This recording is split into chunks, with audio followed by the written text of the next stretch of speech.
çöllərdəyəm, səhər gəlib uzanıram.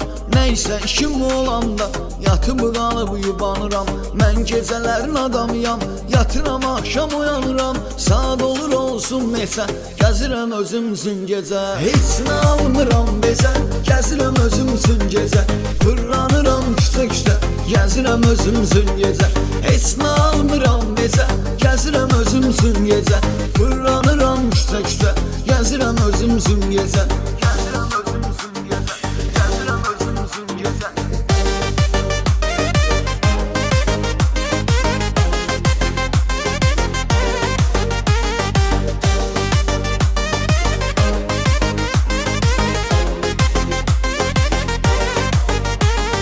Belə də özüm işləyir, özüm qazanıram pulu.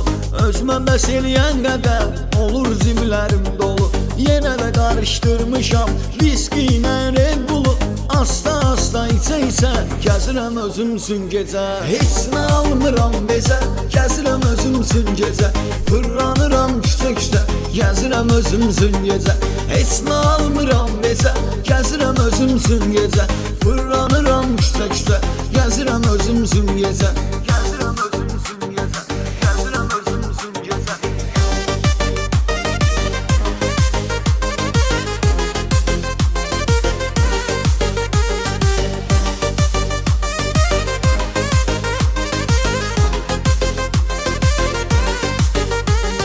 Çöldə tərtəmiz hava, dağ kimi yayılır sana.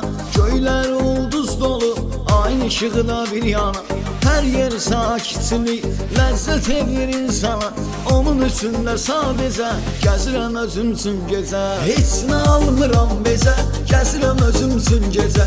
Fırlanıram küçə-küçə, gəzirəm özüm üçün gecə. Heç nə almıram bezə, gəzirəm özüm üçün gecə. Fırlanıram küçə-küçə, gəzirəm özüm üçün gecə.